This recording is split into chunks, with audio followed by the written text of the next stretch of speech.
수백억 원의 가치를 지닌 두바이의 철통 같은 대리석 저택. 그곳이 하룻밤 사이에 피비린내 나는 지옥으로 변해버립니다. 중동 최고의 석유 재벌이자 오만함의 극치를 달리던 한 남자가 피투성이가 된 채 차가운 대리석 바닥에 무릎을 꿇고 짐승처럼 오열하고 있습니다. 그의 덜덜 떨리는 손이 부여잡고 있는 건 다름 아닌 자신이 그토록 쓰레기 취급하며 멸시하던 한국의 진돗개입니다. 도대체 이 거대한 석유 재벌의 저택에선 무슨 일이 벌어진 걸까요? 그리고 왜 이 남자는 한국의 개 앞에서 싹싹 빌며 눈물을 흘려야만 하는 걸까요? 오늘 들려드릴 이야기는 대한민국 토종견의 위대함과 꺾이지 않는 충성심을 널리 알리기 위해 치열한 야생의 본능과 생생한 묘사를 더해 극적으로 재구성한 사연입니다. 잠깐 시작 전에 구독과 좋아요 한 번씩만 부탁드립니다. 여러분의 작은 응원이 더 좋은 이야기를 만드는 큰 힘이 됩니다.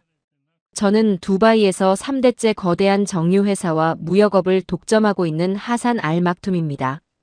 제 입으로 말하긴 못하지만 제 자산은 여러분이 상상하시는 그 이상이에요.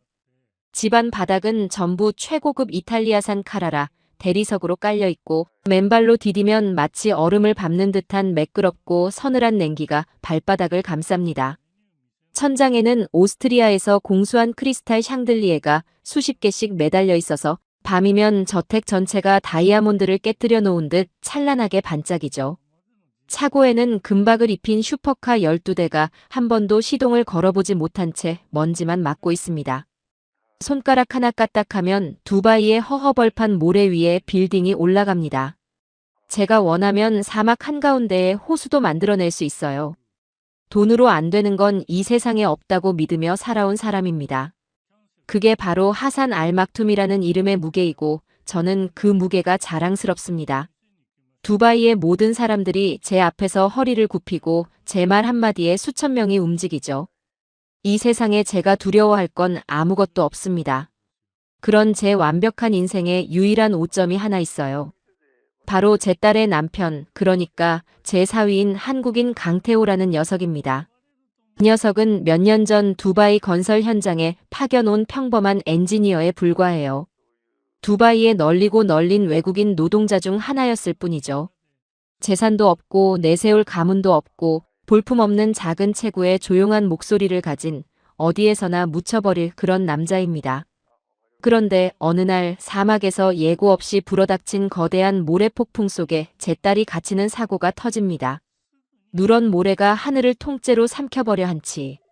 앞도 보이지 않는 지옥 같은 상황에서 주변의 모든 사람이 도망칩니다. 그런데 이 녀석만 반대 방향으로 뛰어들어요. 자기 목숨을 걸고 제 딸을 구해낸 겁니다. 그 알량한 사건 하나가 제 딸의 심장을 완전히 훔쳐버렸죠. 딸은 눈에 콩깍지가 단단히 씌인 것처럼 이 남자가 아니면 안 된다고 목숨을 걸고 고집을 부립니다. 저는 끝까지 반대합니다. 감히 뼈대 깊은 아랍 귀족 가문에 돈도 백도 없는 동양인 사위라니요. 말도 안 되는 소리입니다. 우리 집안은 이 땅에서 석유가 처음 뿜어져 나오던 시절부터 두바이의 역사와 함께 해온 명문가예요. 왕족들과 어깨를 나란히 하며 수십 년을 살아왔습니다. 그런 가문의 이름도 들어본 적 없는 나라에서 온 헐벗은 외국인 노동자를 사위로 들인다는 건 제 조상의 무덤에 침을 뱉는 것과 마찬가지입니다. 하지만 제 아내, 그러니까 태호의 장모인 파티마가 딸의 편을 들며 강하게 밀어붙입니다. 파티마는 평소에도 단호한 여인이지만 이 일만큼은 제가 한 발짝도 물러서지 못하게 철벽처럼 막아서죠. 밤마다 눈을 부릅뜨고 이건 알라의 뜻이라며 저를 몰아세웁니다. 딸과 아내가 한편이 되어 저를 압박하니 집안에서 제가 설 자리가 사라져요. 결국 저는 이를 악물며 결혼을 허락할 수밖에 없습니다. 그날 밤 저는 서재에 틀어박혀 혼자 위스키를 마시며 벽을 주먹으로 내리쳤죠.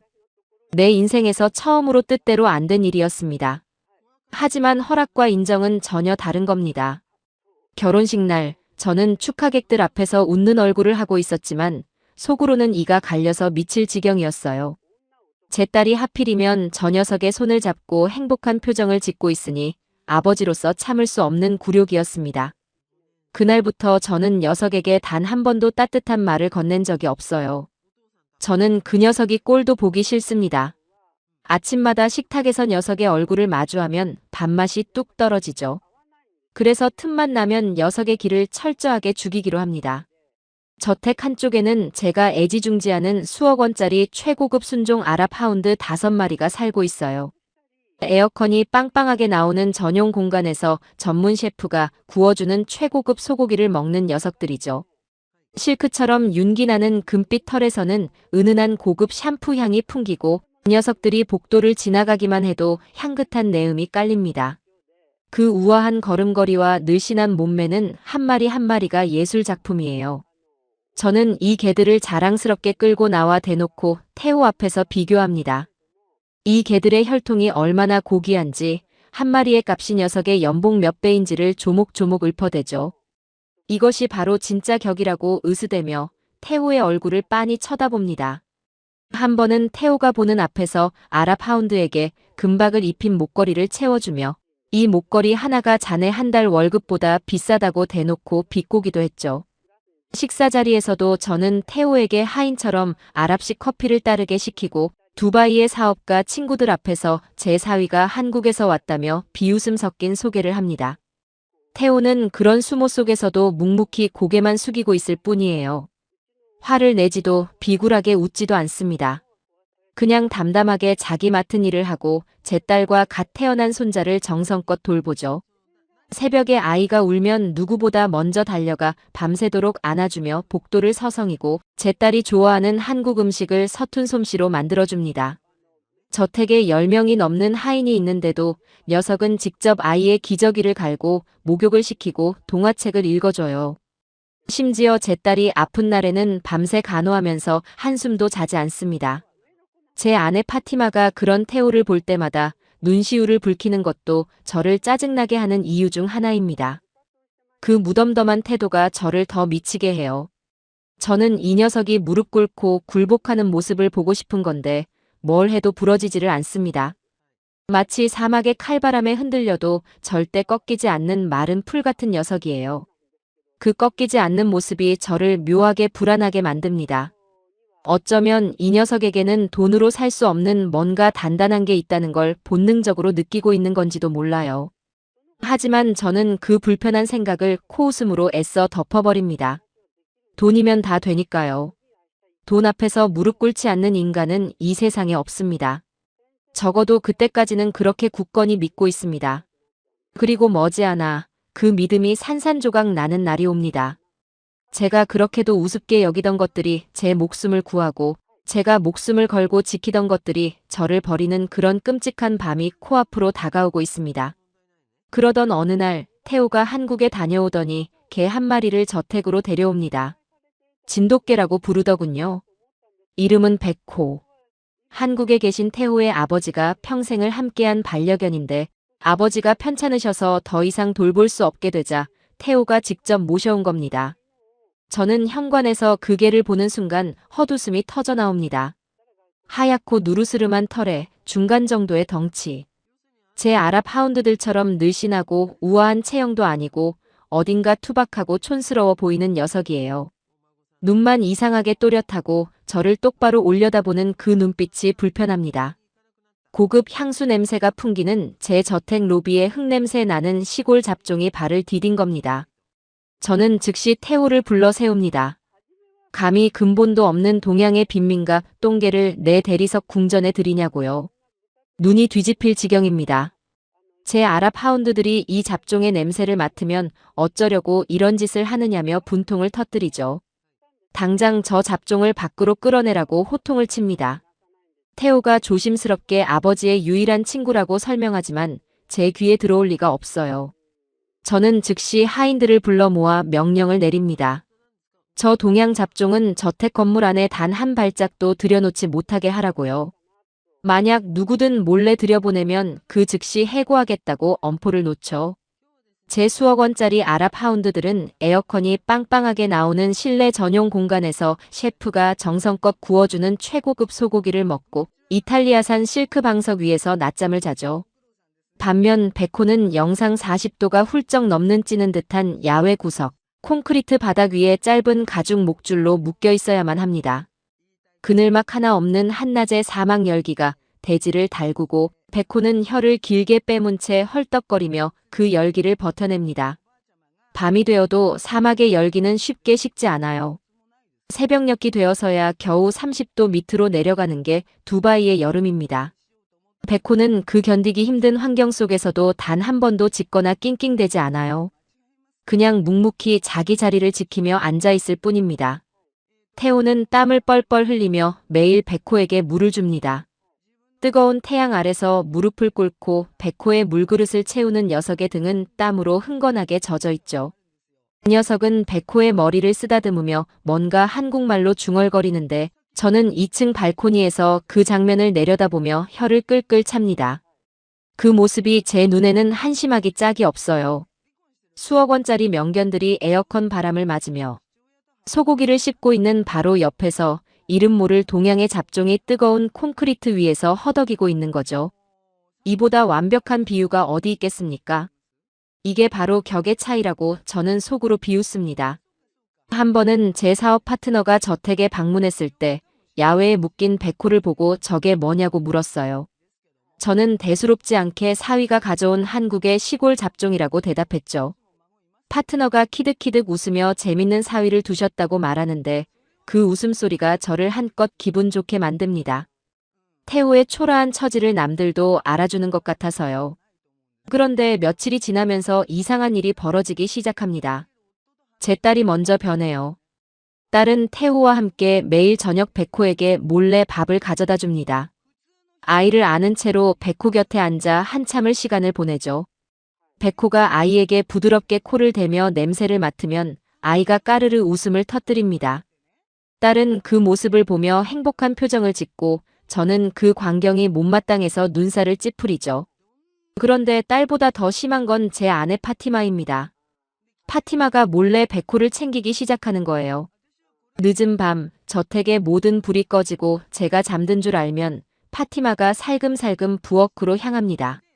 시원한 얼음물과 직접 만든 특식을 정성껏 준비해서 백호에게 가져다 주죠. 어느 날 밤 저는 우연히 그 장면을 목격합니다.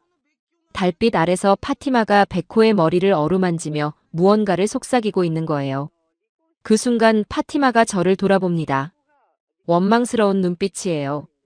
당신은 눈이 멀었다고, 저게의 눈빛은 당신의 비싼 사냥개들과는 다르다고, 저 안에는 영혼이 있다고 말합니다.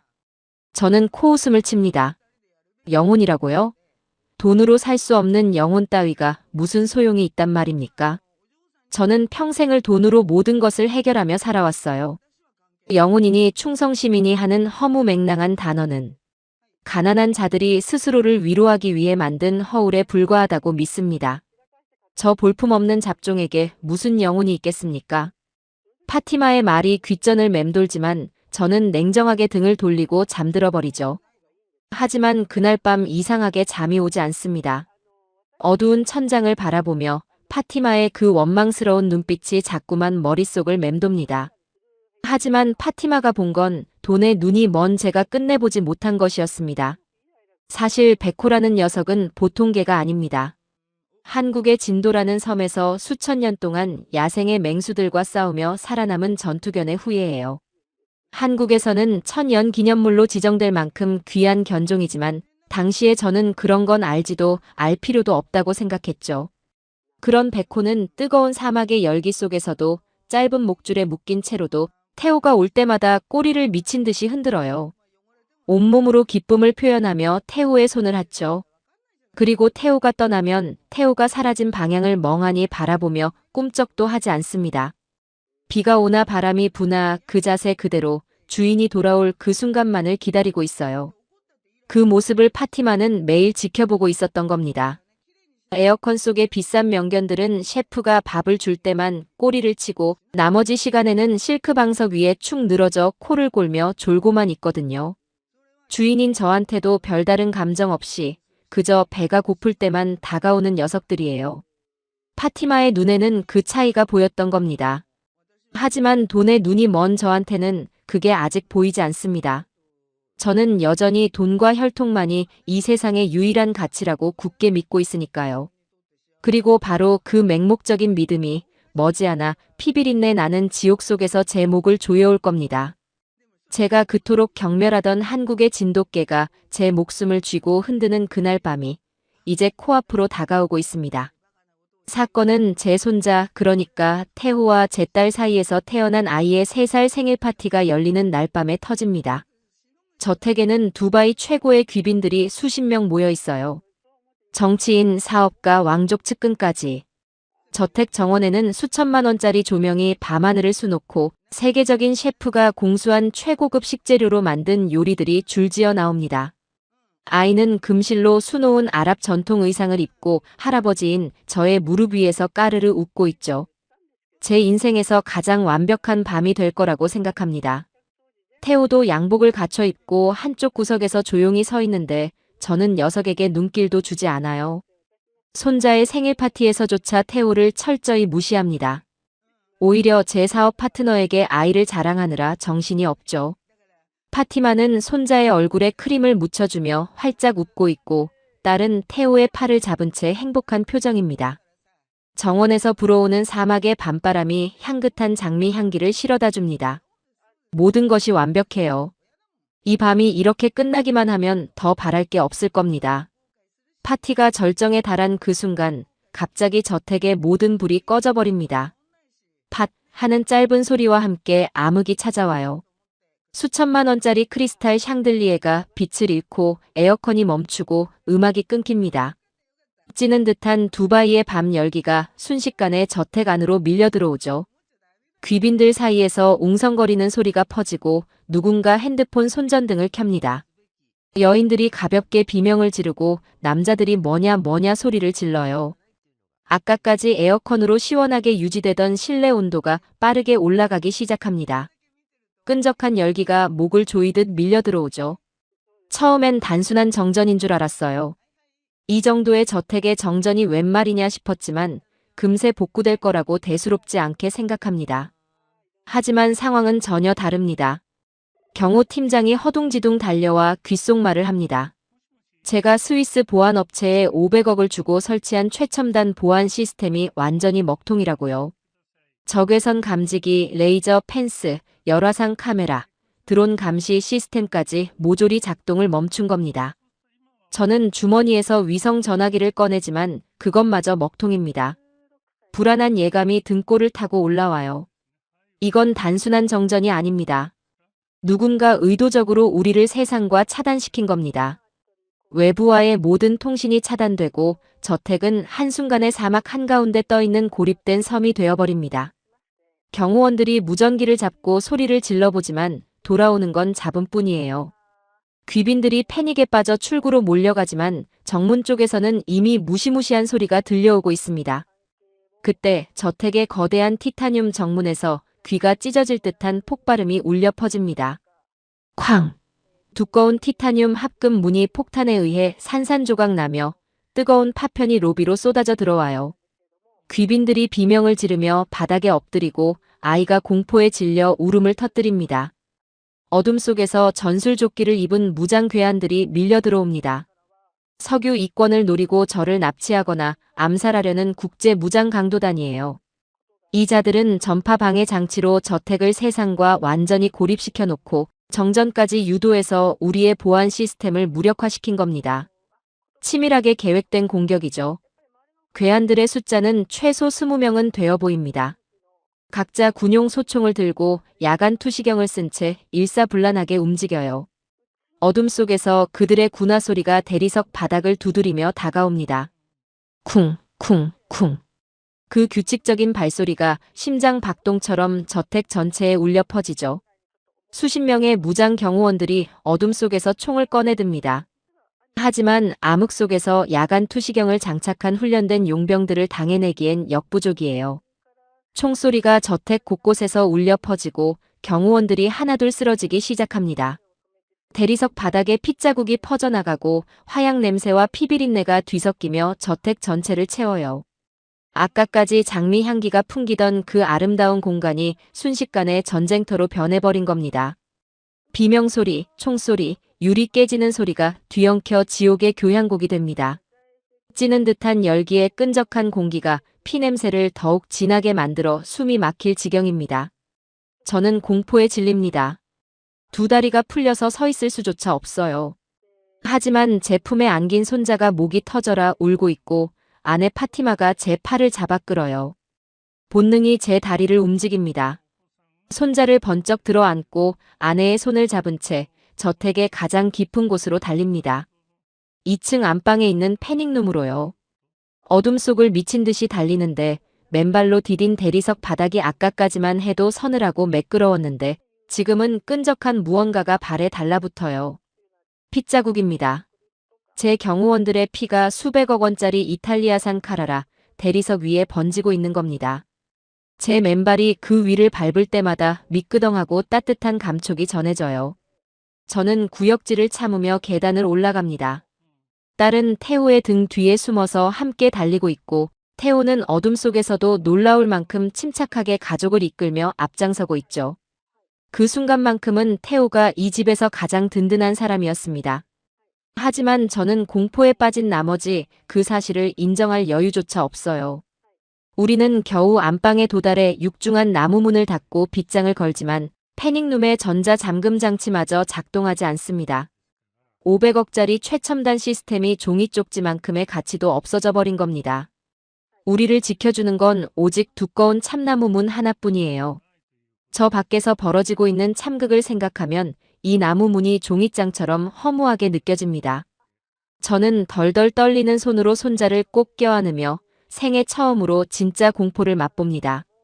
아래층에서는 여전히 총성과 비명이 울려 퍼지고 있어요. 제 수조원의 재산 수백 명의 직원, 최첨단 기술로 무장한 철통 보안. 제가 평생 쌓아올린 모든 것이 한밤중에 종이처럼 찢겨나가고 있습니다. 파티마가 코란을 읊조리며 기도하고 딸은 공포에 질려 태호의 품에 안겨 떨고 있어요. 어둠 속에서 손자의 울음소리만이 유일한 소리입니다. 그런데 이건 공포의 시작일 뿐이에요. 진짜 지옥은 아직 열리지도 않았습니다. 그 끔찍한 짐승들이 풀려나오기까지 아직 몇 분이 남아있으니까요. 진짜 공포는 그때부터 시작됩니다. 총소리보다 더 끔찍한 뼛속까지 파고드는 소리가 저택 로비에서 울려 퍼져요. 크르르르. 야수의 으르렁거림입니다. 그것도 하나가 아닙니다. 여러 마리가 동시에 내지르는 살기 가득한 포효가 대리석 벽에 부딪혀 저택 전체를 뒤흔듭니다. 강도단이 경호원들의 저항을 완전히 박살내기 위해 불법 투견판에서 살상용으로만 키워진 100kg이 넘는 초대형 도사견. 믹스 3마리를 저택 안에 풀어버린 겁니다. 이 녀석들은 태어나서부터 피의 맛만 알고 자란 짐승들이에요. 인간의 살점을 뜯어먹도록 훈련된 생체 병기죠. 이 녀석들의 덩치는 어른 남성의 허리까지 올라오고 머리통은 사람의 2배는 되어 보입니다. 눈이 뒤집힌 그 괴물들이 피냄새를 맡고 저택 안을 미친 듯이 헤집고 다닙니다. 에어컨이 꺼진 밀폐된 저택 안에 도사견들의 역겨운 야생의 누린내가 퍼져요. 피비린내와 뒤섞인 그 냄새가 끈적한 열기 속에서 코를 찌르고 숨을 쉬는 것만으로도 구역질이 올라옵니다. 대리석 바닥을 긁어대는 거대한 발톱 소리가 사각사각 끼익하며 찢어지는 듯한 소음을 만들어내죠. 그 소리가 2층 안방까지 선명하게 전해집니다. 마치 칠판을 손톱으로 긁는 소리를 수백 배 키워놓은 것 같아요. 파티마가 제 팔을 움켜쥐며 떨고 있고 딸은 입을 틀어막고 울음을 삼키고 있습니다. 태호만이 유일하게 평정을 유지한 채 어둠 속에서 귀를 기울이며 소리의 방향을 가늠하고 있어요. 강도단은 도사견을 앞세워 저택의 층을 하나씩 장악해 나갑니다. 1층 로비는 이미 아수라장이에요. 귀빈들은 도사견이 나타나자 혼비백산하여 연회장 한 구석에 몰려 서로를 밀치며 벽에 달라붙어 있습니다. 강도단의 리더가 저를 찾으라고 명령하는 소리가 무전기를 통해 울려 퍼지죠. 저는 안방에서 벌어지는 상황을 비상 배터리로 겨우 켜진 태블릿의 실내 카메라를 통해 지켜봅니다. 손가락이 너무 떨려서 화면을 제대로 넘기지도 못해요. 화면 속의 광경은 차마 눈을 뜨고 볼 수가 없습니다. 경호원들이 도사견에게 덮쳐지고 비명을 지르며 바닥을 구릅니다. 100kg가 넘는 괴물의 턱힘은 상상을 초월합니다. 한번 물면 강철 집게처럼 절대 놓지 않아요. 물린 사람은 빠져나올 수가 없습니다. 저는 손이 떨려 태블릿을 놓칠 뻔하면서도 필사적으로 화면에서 한 가지를 찾습니다. 제 아랍하운드들이요. 그 비싼 명견들이라면 저 괴물들에 맞서 싸울 수 있을 거라고 믿은 거죠. 세계 최고의 사냥개 혈통이라며 그렇게 자랑했던 녀석들이니까요. 하지만 현실은 참혹합니다. 화면을 뒤져보니 제 자랑이던 수억 원짜리 아랍하운드 5마리가 전부 보입니다. 그 녀석들이 뭘 하고 있는 줄 아세요? 에어컨이 꺼진 거실. 한 구석 장식장 밑으로 대가리를 쳐박고 덜덜 떨고 있어요. 도사견의 누린내를 맡자마자 오줌을 질질 흘리며 기어 들어간 겁니다. 그 찬란하던 금빛 털이 오줌에 젖어 누렇게 엉겨붙어 있고 세계 최고의 사냥개라던 녀석들이 낑낑대며 꼬리를 두 다리 사이에 감추고 있습니다. 단 한 마리도 짖지 못해요. 그 잘난 족보, 그 비싼 혈통이 생사의 갈림길에서는 한낱 휴지 조각이 되어버리는 순간입니다. 평생을 온실 속 화초처럼 에어컨 바람과 최고급 소고기만 먹으며 자란 녀석들이 진짜 야생의 살기 앞에서는 한 줌의 용기도 쥐어짜지 못하는 거예요. 제가 그렇게 자랑하며 태호 앞에서 으스댔던 그 명견들이 정작 주인의 목숨이 위태로운 이 순간에 오줌이나 흘리며 숨어 있는 겁니다. 한 마리는 공포에 질린 나머지 자기 꼬리를 물어뜯으며 빙글빙글 돌고 있어요. 또 한 마리는 소파 밑에 대가리를 처박은 채 몸의 절반이 밖으로 삐져나와 있는데 그 모습이 차라리 웃기다 못해 처참합니다. 셰프가 구워주는 최고급 소고기를 먹고 고급 샴푸로 목욕하고 실크 방석 위에서 잠만 자던 녀석들이에요. 이 녀석들에게 투쟁이란 게 있을 리가 없죠. 아이러니하게도 제가 녀석들에게 퍼부은 호사스러운 대우가 오히려 녀석들의 야성을 완전히 죽여버린 겁니다. 돈으로 만든 최고급 환경이 오히려 무용지물 이상의 해로운 결과를 만들어낸 거예요. 저는 그 장면을 보며 처음으로 뒷골이 서늘해지는 걸 느낍니다. 저는 화면을 보며 멍하니 굳어버립니다. 수백억의 돈, 귀족의 혈통, 최첨단 시스템. 제가 평생을 맹신했던 모든 것들이 한순간에 쓰레기로 전락하고 있어요. 500억짜리 보안 시스템은 종이 쪽지가 되었고 수억짜리 명견들은 오줌이나 싸며 숨어 있고 돈으로 고용한 경호원들은 하나둘 쓰러지고 있습니다. 등골에 식은땀이 줄줄 흘러내려요. 제가 이 세상에서 믿는 건 돈뿐이었는데 그 돈이 지금 이 순간 저를 단 1초도 지켜주지 못하고 있습니다. 차고에 있는 금박 슈퍼카들이 뭔 소용입니까?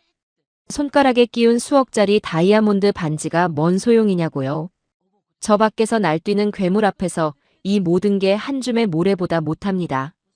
아내 파티마가 아까 말했던 말이 머릿속을 때립니다. 영혼이 있다고요. 그 말이 지금 이 순간에야 비수처럼 가슴에 꽂혀요. 영혼이 있는 개와 없는 개. 그 차이를 지금에야 뼈저리게 깨닫고 있습니다. 하지만 그 깨달음은 너무 늦었습니다. 도사견들의 발톱 소리가 이제 2층 계단을 향해 올라오기 시작합니다. 사각사각, 사각사각. 한 계단 한 계단, 무게감 있는 발자국이 대리석 계단을 딛는 소리가 점점 가까워지고 있어요. 손자가 제 품에서 목이 터져라 울어댑니다.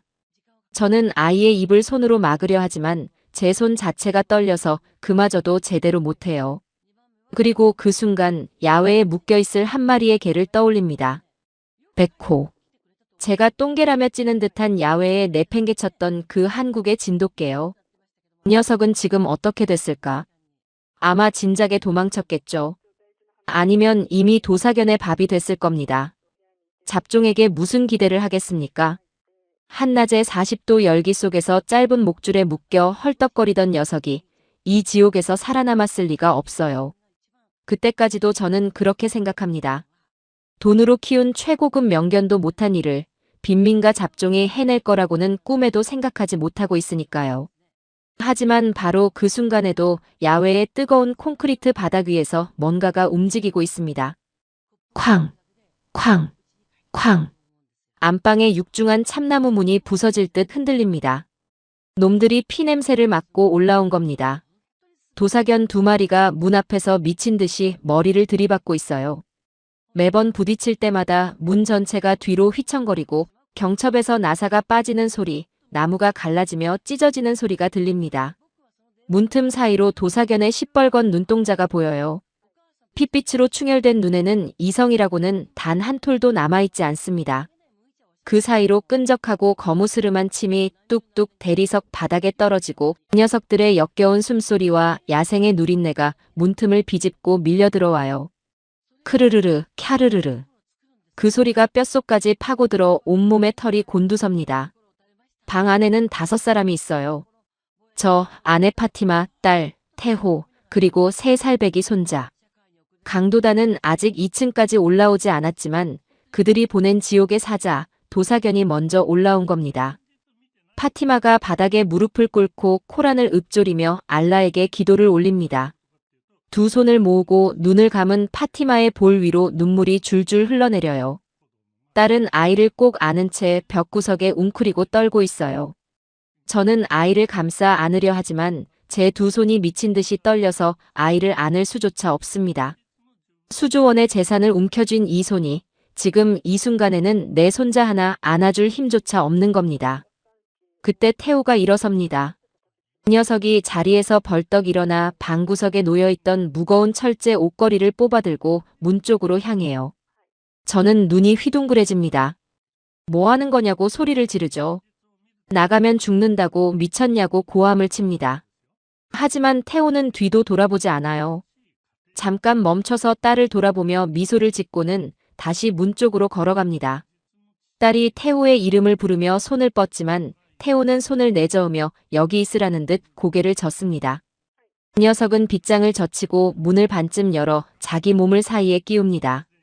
자기 몸을 미끼로 삼아 도사견의 주의를 끌어서 안방에 있는 가족에게 단 몇 분이라도 시간을 벌어주겠다는 겁니다. 미친 짓입니다. 제 수십 명의 무장 경호원들도 감당 못하는 100kg짜리 살상용 투견 앞에 철제 옷걸이 하나 달랑 들고 맨몸으로 서겠다니요. 자살이나 다름없어요. 하지만 태호의 눈빛은 단호합니다. 가족을 지키겠다는 결의가 어둠 속에서도 타오르고 있어요. 저는 그 눈빛을 보는 순간 형용할 수 없는 감정에 심장이 쿵 내려앉습니다. 태호가 문을 열자마자 도사견 한 마리가 달려듭니다. 태호가 철제 옷걸이로 녀석의 주둥이를 쳐내며 복도로 빠져나가요. 녀석의 시선을 끌기 위해 일부러 소리를 지르며 반대 방향으로 뛰어갑니다. 2마리의 도사견이 태호를 쫓아 복도로 사라지죠. 자기보다 몇 배나 큰 괴물들을 자기 몸으로 유인하고 있는 겁니다. 하지만 태호가 당해낼 수 있는 상대가 아닙니다. 태블릿 화면으로 보니 태호의 왼팔이 도사견의 이빨에 찢겨요. 붉은 피가 뿜어져 나와 벽에 튀고 태호가 고통에 이를 악물며 비틀거립니다. 그래도 녀석은 멈추지 않아요. 피를 흘리면서도 가족이 있는 안방에서 최대한 멀리 도사견을 끌고 갑니다. 녀석의 양복 소매가 갈기갈기 찢겨나가고 팔에서 흐르는 피가 대리석 바닥에 줄줄이 자국을 남깁니다. 곳곳에서 튀어나온 강도 단원들이 비웃으며 구경하고 있지만 태호는 아랑곳하지 않아요. 오직 가족이 있는 안방에서 최대한 멀리 도사견을 끌고 가는 것에만 집중하고 있습니다. 저는 그 모습을 보며 처음으로 가슴이 떨립니다. 부끄러움 때문이에요. 돈도 빽도 없다고 멸시했던 그 사위가 지금 제 가족의 목숨을 지키기 위해 피를 흘리고 있습니다. 반면 저는 뭘 하고 있나요? 수조원의 재산을 가진 두바이의 제왕, 모든 사람이 허리를 굽히던 하산. 알막툼이 방구석에 웅크린 채 오줌을 지릴 것 같은 공포에 떨고만 있는 겁니다. 제 수억짜리 아랍 하운드들이 오줌을 흘리며 숨어있는 것과 뭐가 다릅니까? 이 순간 저와 제 명견들은 완전히 같은 수준인 거예요. 돈으로 쌓은 허울 좋은 성이 무너지는 순간 저는 그저 장식장 밑에 숨은 겁쟁이 개와 다를 바가 없는 겁니다. 하지만 태호도 역부족입니다. 도사견 한 마리가 태호의 다리를 물어 바닥에 끌어내리고 태호가 엎어지며 신음을 내뱉어요. 피가 흥건한 대리석 바닥에서 태호가 기어가며 도사견의 발을 철제 옷걸이로 후려치지만 100kg가 넘는 괴물은 꿈쩍도 하지 않아요. 녀석은 오히려 성가시다는 듯 태호를 발로 밀어버립니다. 태호의 몸이 벽에 내동댕이 쳐지죠. 그 사이 나머지 한 마리의 도사견이 다시 안방 쪽으로 방향을 틉니다. 피냄새를 더 강하게 맡은 거예요. 아이의 울음소리를 따라 안방으로 되돌아오고 있습니다. 쿵, 쿵, 쿵. 무거운 발소리가 복도를 울리며 다가오죠. 쾅. 다시 안방 문이 흔들립니다. 아까 태호가 열고 나가며 문이 완전히 닫히지 않은 거예요. 도사견이 문 사이로 거대한 대가리를 밀어넣습니다. 시뻘건 눈동자가 어둠 속에서 빛나고 이빨 사이로 거품이 흐릅니다. 파티마가 비명을 질러요. 딸이 아이를 껴안고 방 맨 구석으로 물러납니다. 저는 공포에 질려 온몸이 통째로 굳어버립니다. 손가락 하나 움직일 수가 없어요. 나무 문이 쩍 갈라지며 그 거대한 머리가 점점 더 안으로 밀려 들어오는 순간 저는 눈을 질끈 감아버립니다. 내 인생은 여기서 끝이구나. 내 수조원의 재산이 지금 이 순간엔 한 줌의 모래보다 못하구나. 돈으로 모든 것을 지배할 수 있다고 믿었던 제 오만함이 뼈저리게 후회됩니다. 뜨거운 눈물이 양볼을 타고 흘러내려요. 파티마가 제 손을 잡습니다. 그 손마저 떨고 있지만 아내는 저를 향해 고개를 끄덕여요. 마지막이 될지도 모르는 눈빛을 나눕니다.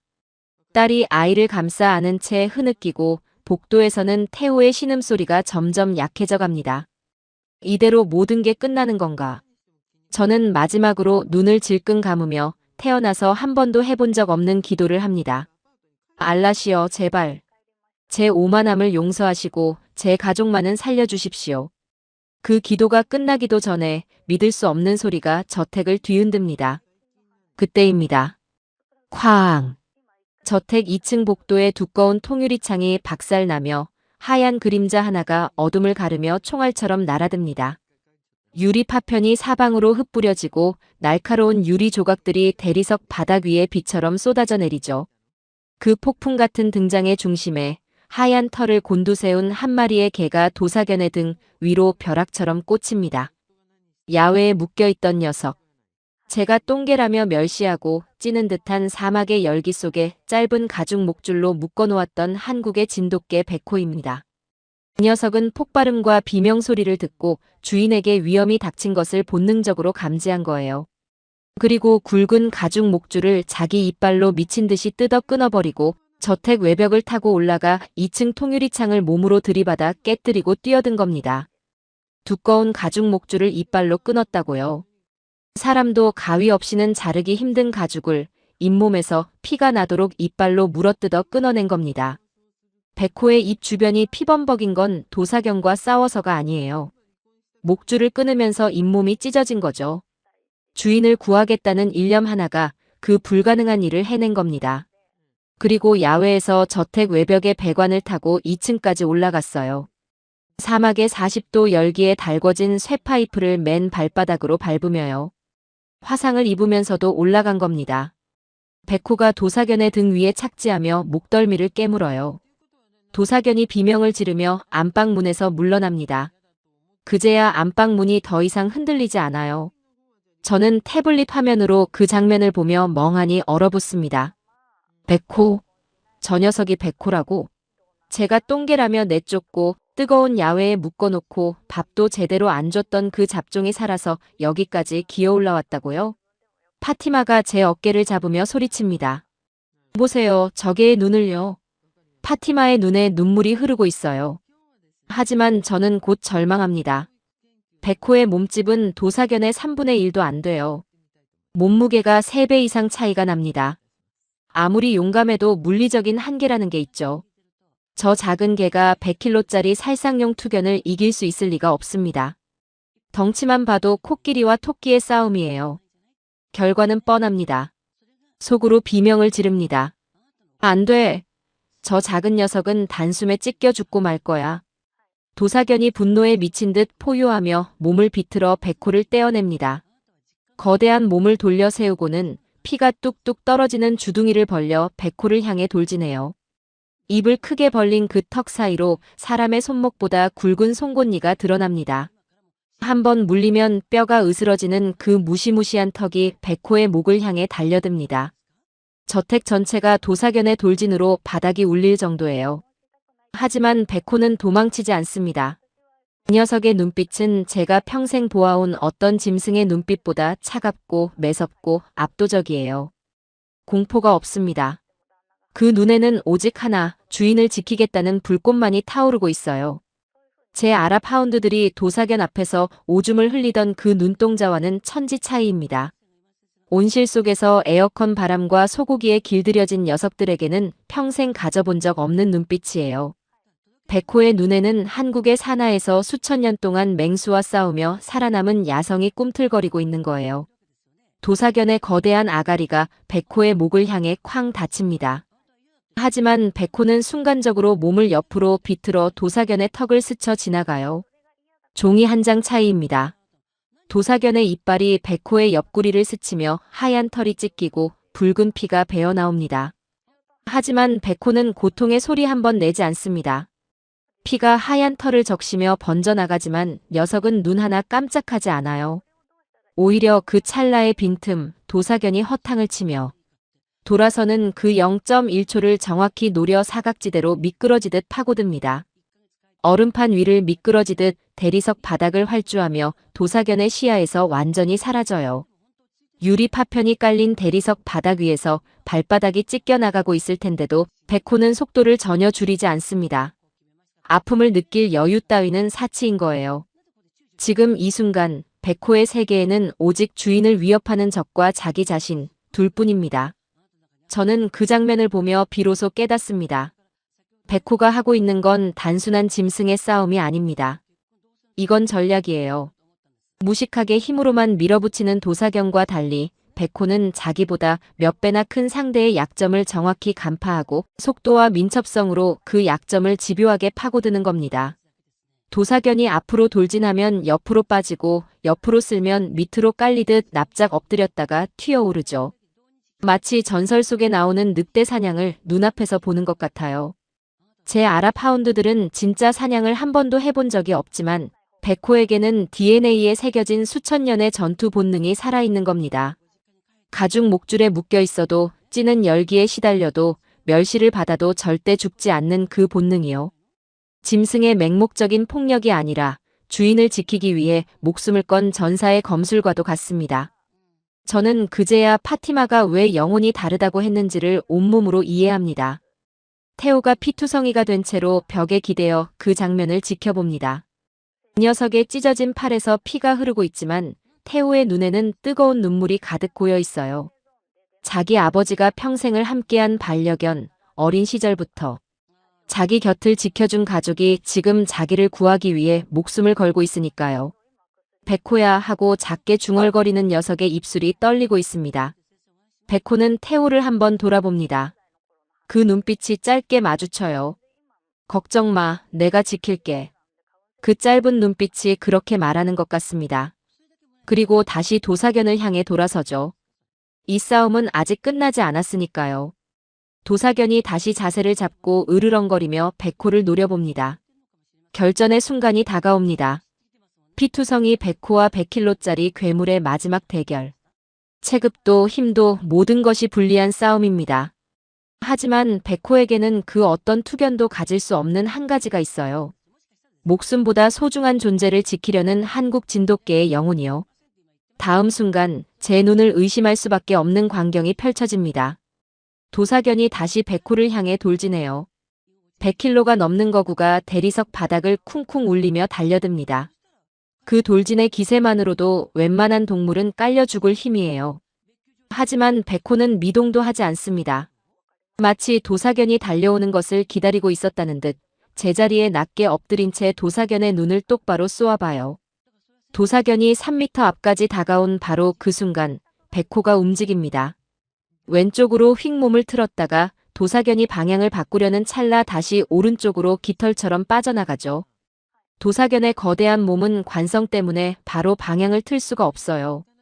무식하게 덩치만 큰 녀석의 치명적인 약점을 백호는 정확히 알고 있는 겁니다. 100킬로짜리 몸이 허공을 물며 대리석 바닥 위에서 미끄러지듯 휘청거리는 순간이 생겨요. 바로 그 빈틈을 백호는 놓치지 않습니다. 한국의 진돗개가 산속에서 자기보다 몇 배나 큰 멧돼지를 사냥하던 바로 그 방식이에요. 정면 대결은 피하고 상대의 힘을 역으로 이용해 빈틈을 만들어내는 것. 이건 가르쳐서 되는 게 아닙니다. 피 속에 흐르는 본능이에요. 크앙. 백호가 번개처럼 튀어올라 도사견의 뒷다리, 가장 취약한 아킬레스건을 정확히 물어뜯어요. 날카로운 이빨이 힘줄에 박히는 순간 도사견이 처음으로 고통의 비명을 지릅니다. 100kg짜리 거구가 뒷다리를 절며 휘청거려요. 백호는 물었던 이빨을 놓지 않고 온 체중을 실어 힘줄을 좌우로 찢어대요. 도사견의 뒷다리에서 피가 분수처럼 뿜어져 나옵니다. 거구가 균형을 잃고 한쪽으로 기울어지기 시작하죠. 저는 태블릿 화면을 보며 숨이 멎을 것 같아요. 설마 되는 건가? 도사견이 분노와 고통에 미쳐 돌아서며 백호를 물려고 해요. 거대한 아가리가 백호를 향해 내리꽂힙니다. 그 순간 백호의 옆구리를 도사견의 이빨이 스치며 하얀 털과 함께 살점이 뜯겨나가요. 붉은 피가 하얀 털을 순식간에 적시고 대리석 바닥에 핏방울이 뚝뚝 떨어집니다. 하지만 백호는 비명 한 번 지르지 않아요. 고통조차 느끼지 못하는 것처럼 이를 악물고 참습니다. 도사견이 고통에 미쳐 고개를 마구 돌리며 백호를 찾는데 바로 그때 목덜미가 완전히 노출되는 빈틈이 생겨요. 딱 0.5초. 보통의 개라면 절대 잡을 수 없는 찰나의 틈입니다. 하지만 백호는 그 0.5초를 놓치지 않아요. 백호의 몸이 스프링처럼 공중으로 솟구칩니다. 백호가 도사견의 목덜미 숨통을 정확히 콱 물었어요. 한번 물면 절대 놓지 않는 진돗개 특유의 악무는 본능이 폭발하는 순간입니다. 도사견이 미친 듯이 머리를 흔들며 백호를 떼어내려 합니다. 백호의 몸이 좌우로 마구 흔들려요. 벽에 부딪히고 대리석 바닥에 내동댕이 쳐지고 등이 유리 파편 위로 질질 끌려가면서 살이 찢어집니다. 하지만 백호는 절대 이빨을 놓지 않아요. 목덜미를 문채로 온 체중을 실어 조여 들어갑니다. 한국의 사냐에서 늑대를 물어 죽이던 그 미친 근성. 수천 년간 DNA에 새겨진 전투 본능이 이 이국 땅의 대리석 홀에서 폭발하고 있는 겁니다. 도사견이 아무리 몸을 흔들고 벽에 내리치고 바닥에 굴려도 백호는 절대 놓지 않아요. 이빨이 부러질지언정 놓지 않습니다. 인간의 말로 표현할 수 없는 주인에 대한 절대적인 충성. 그것이 백호의 이빨에 실린 힘의 정체예요. 도사견의 움직임이 점점 둔해져요. 숨통이 조여지면서 산소가 차단되고 있는 거죠.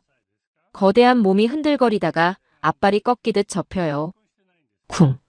자기 몸집보다 3배가 넘는 괴물투견이 피를 토하며 대리석 바닥에 쓰러집니다. 바닥이 진동할 정도의 둔탁한 소리가 저택 전체에 울려 퍼져요. 백호는 쓰러진 도사견의 목덜미를 문채로 한참을 더 놓지 않습니다. 이 녀석이 완전히 움직이지 않는 걸 확인한 후에야 마침내 이빨을 풀고 천천히 몸을 일으켜요. 백호는 피투성이입니다. 온몸이 찢기고 하얀 털은 벌겋게 물들었고 발바닥은 유리 파편에 너덜너덜해져 있어요. 한쪽 귀는 반쯤 찢어져 피가 줄줄 흐르고 있습니다. 하지만 녀석은 쓰러지지 않아요. 헐떡이면서도 부서진 안방 문 앞을 정확히 가로막고 꼿꼿하게 서서 복도 저편에서 다가오는 나머지 강도 단원들과 도사견을 향해 지저댑니다. 그 짖는 소리가 대리석 벽에 부딪혀 수백 배로 메아리칩니다. 마치 지옥에서 올라온 악마가 포효하는 것처럼요. 그 짖는 소리에는 단순한 경고가 아닌 이 문을 넘으면 죽는다는 절대적인 선언이 담겨 있습니다.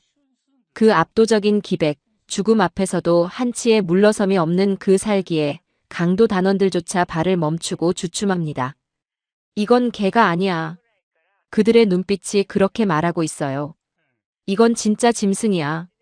살상용으로 훈련된 도사견을 맨몸으로 제압한 저 작은 하얀 개가 어쩌면 이 건물 안에서 가장 무서운 존재인 거예요. 백호가 도사견을 쓰러뜨리고 안방 문 앞을 지키는 동안 태호가 목숨을 걸고 벌어준 시간 덕분에 비상무전을 받은 두바이 경찰 특공대가 마침내 출동합니다. 헬기 소리가 저택 위를 울리고 무장한 특공대원들이 저택의 뒷문과 창문을 동시에 깨뜨리며 진입해요. 총성이 다시 울리지만 이번에는 우리 편의 총소리입니다. 강도단이 하나둘 제압되기 시작하죠. 백호는 특공대가 진입하는 와중에도 안방 문 앞을 한치도 비키지 않습니다. 아군이든 적이든 이 문 안의 가족에게 접근하는 건 누구도 허락하지 않겠다는 듯이요. 특공대원 한 명이 백호를 보고 발을 멈춥니다. 피범벅이 된 채로 이빨을 드러내며 으르렁거리는 백호의 기세에 무장한 군인마저 주춤한 거예요. 그때 안방 안에서 태호의 목소리가 들립니다. 괜찮아, 백호야, 이제 괜찮아. 그 목소리를 듣자 백호의 꼬리가 아주 살짝 흔들립니다. 하지만 여전히 자리를 비키지는 않아요. 태호가 직접 나와서 백호의 머리를 쓰다듬은 후에야 백호는 비로소 경계를 풀기 시작합니다. 주인이 안전하다는 것을 확인한 거예요. 저는 안방 문 사이로 그 광경을 지켜보며 태어나서 처음으로 개 한 마리 앞에서 심장이 쿵쿵 뛰는 것을 느낍니다. 경외심이에요. 돈으로는 절대 살 수 없는 감정이 제 가슴을 가득 채우고 있습니다. 상황이 종료되고 비상 발전기가 가동되면서 저택에 다시 불이 들어옵니다. 밝아진 조명 아래 드러난 저택의 모습은 아수라장이에요. 이탈리아산 카라라 대리석 바닥에는 핏자국이 길게 이어져 있고 깨진 유리 파편이 보석처럼 반짝이고 있습니다. 크리스탈 샹들리에 하나가 바닥에 떨어져 산산조각 나 있고 금박을 입힌 벽면에는 총탄 자국이 박혀 있어요. 아까까지 향긋한 장미향이 퍼지던 저택이 지금은 피비린내와 화약 냄새로 가득합니다. 특공대원들이 강도단을 하나씩 제압하고 부상당한 경호원들과 귀빈들을 구급차에 태워 보냅니다. 하지만 저는 그 어느 것도 눈에 들어오지 않아요. 제 눈은 오직 한 곳만 바라보고 있습니다. 2층 안방 문 앞입니다. 백호가 거기 있어요. 온몸이 찢기고 피투성이가 된 채로 끝까지 그 자리를 지키고 서 있습니다. 하얀 털은 온통 벌겋게 물들어 원래 색을 알아볼 수 없고 한쪽 귀는 반쯤 찢어져 축 늘어져 있어요. 발바닥은 유리 파편에 너덜너덜해져서 서 있는 것만으로도 피가 흘러내립니다. 옆구리에서는 아직도 피가 배어나오고 있고 입 주위에는 목줄을 물어뜯으면서 찢어진 잇몸에 피가 말라붙어 있어요. 그런데도 녀석은 꼿꼿이 서 있습니다. 내 다리가 덜덜 떨리고 있지만 그 눈빛만은 여전히 또렷해요. 마지막 한 방울의 힘까지 짜내며 자기 자리를 지키고 있는 겁니다. 태호가 찢어진 팔을 붙잡은 채 절뚝거리며 백호에게 다가갑니다. 백호야 하고 태호가 부릅니다. 그 한마디에 백호의 꼬리가 힘없이 흔들려요. 아주 약하게 하지만 분명하게. 주인의 목소리를 알아듣고 기뻐하는 거예요. 그리고 백호는 그제야 긴장이 풀린 듯 내 다리에서 힘이 빠져나가며 바닥에 털썩 주저앉습니다. 태호가 무릎을 꿇고 백호를 안아요. 피투성이 개를 가슴에 꼭 안은 채 태호의 눈에서 뜨거운 눈물이 줄줄 흘러내립니다. 백호가 마지막 힘을 짜내듯 태호의 손등을 핥아요. 괜찮아, 나 여기 있어. 그 혓바닥에 따뜻한 감촉이 말보다 더 많은 것을 전하고 있습니다. 저는 넋을 잃고 그 장면을 바라봅니다. 수백억의 보안 시스템도 수억짜리 혈통견도 수십 명의 무장 경호원도 전부 저를 버렸습니다. 하지만 제가 그토록 학대하고 조롱하고 멸시했던 한국의 작은 진돗개가 자기 목숨을 바쳐 제 가족을 지켜낸 겁니다. 뜨거운 사막의 콘크리트 바닥에 묶여놓고 밥도 제대로 안 주고 똥개라며 침을 뱉었던 녀석이요. 그 녀석이 잇몸이 찢어지도록 목줄을 물어뜯고 뜨거운 쇠파이프를 발바닥으로 밟으며 2층까지 올라와서 자기 몸의 3배가 넘는 괴물과 싸워 이기고 끝까지 가족을 지켜낸 겁니다. 무언가가 제 안에서 완전히 무너집니다. 평생을 떠받들던 오만함의 기둥이 산산조각 나는 소리가 가슴속에서 들려요. 저는 손목에 차고 있던 수억 원짜리 롤렉스 시계를 벗어 대리석 바닥에 집어 던집니다. 쨍! 시계가 산산조각 나는 소리가 울리고 다이아몬드 조각들이 바닥에 흩어져요. 그리고 체면이고 나발이고 모두 버린 채 피투성이가 된 백호와 사위 태호 앞에 무릎을 꿇습니다. 두바이의 재벌, 아랍 귀족 가문의 가장이 이탈리아산 대리석. 바닥에 이마를 쾅쾅 찌으며 짐승처럼 엉엉 오열합니다. 수십 년간 한 번도 보여준 적 없는 눈물이 대리석 위로 뚝뚝 떨어지죠. 미안하네. 내가 정말 미안하네, 태호야. 내가 눈이 멀었었어. 내가 쓰레기였어. 이 위대한 한국의 영웅을 내가 몰라보고. 제발, 제발 나를 용서해주게. 제 목소리가 저택 전체에 메아리칩니다. 특공대원들도 살아남은 경호원들도 모두 멈춰서서 이 광경을 지켜보고 있어요. 파티마가 눈물을 흘리며 다가와 저와 태호를 함께 안아줍니다. 딸이 아이를 안은 채 울먹이며 우리 곁으로 옵니다. 태호가 제 어깨를 잡아 일으켜 세우며 괜찮습니다, 아버님 하고 말해요. 이 녀석이 저를 아버님이라고 부른 건 처음입니다. 저는 그 한마디에 다시 한번 무너져 내립니다. 평생 이 녀석을 멸시하고 기를 죽이고 인간 취급도 하지 않았는데 이 녀석은 자기 목숨을 걸고 저를 구해놓고도 저를 아버님이라 부르고 있는 거예요.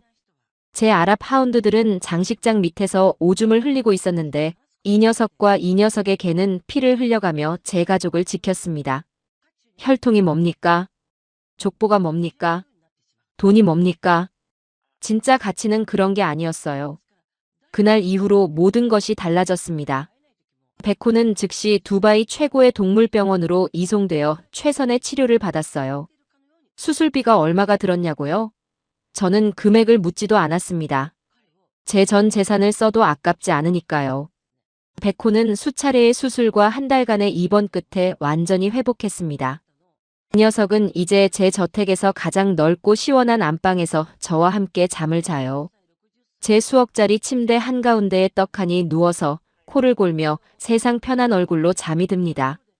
저는 매일 아침 백호의 밥을 직접 챙기고 직접 빗질을 해주고 직접 산책을 시킵니다. 하인에게 시키는 게 아니에요. 제 손으로 직접 합니다. 한때 금박 슈퍼카의 핸들을 잡던 이 손이 지금은 백호의 밥그릇을 들고 있습니다. 그리고 그게 훨씬 더 가치 있는 일이라는 걸 이제는 확신합니다. 제 아랍 하운드들도 여전히 저택에 있어요. 하지만 저는 녀석들을 볼 때마다 그날 밤이 떠오릅니다. 녀석들을 미워하지는 않아요. 녀석들을 그렇게 만든 건 제 잘못이니까요. 돈으로 호사를 누리게 하면서 정작 가장 중요한 것을 빼앗은 건 저였습니다. 태호는 지금 제 회사의 부사장입니다. 제가 직접 녀석에게 자리를 만들어 주었어요. 녀석은 사양했지만 저는 막무가내로 밀어붙였습니다. 제가 30년 넘게 해온 것 중에 가장 잘한 결정이에요. 그리고 저는 이제 돈을 믿지 않습니다. 진정한 충성심, 꺾이지 않는 용기, 그리고 가족을 지키려는 그 따뜻한 영혼. 그것이 한국이라는 나라와 진돗개가 제게 가르쳐준 진짜 가치입니다. 저는 남은 평생 제 사위의 조국인 한국과 백호에게 속죄하고 감사하며 살 겁니다. 이 작은 하얀 영웅은 알라가 눈먼 저를 깨우치기 위해 보내준 최고의 기적이니까요. 돈으로 살 수 없는 것들이 이 세상에는 분명히 존재합니다. 그리고 그것은 언제나 돈보다 강합니다. 시청자 여러분, 오늘의 사연 어떻게 들으셨나요? 돈과 혈통이 세상의 전부인 줄 알았던 콧대 높은 두바이 석유 재벌 장인어른.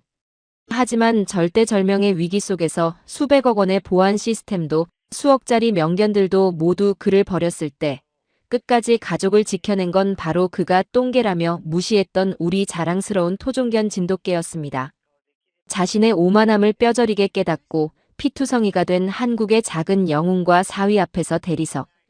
바닥에 이마를 찌으며 오열하는 장인의 모습. 정말 통쾌하면서도 가슴이 뭉클해지지 않으셨나요?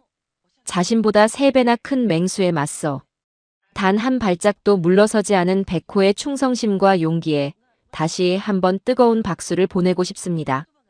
여러분은 오늘 사연을 들으며 어떤 생각이 드셨나요? 여러분의 소중한 생각과 백호를 향한 응원의 메시지를 댓글로 자유롭게 남겨주세요. 오늘 사연이 여러분의 가슴을 시원하게 뚫어주고 깊은 감동을 주었다면 구독과 좋아요 그리고 알림 설정까지 꼭 부탁드립니다. 여러분의 클릭 한 번이 매번 더 통쾌하고 감동적인 사연을 찾아오는데 큰 힘이 됩니다.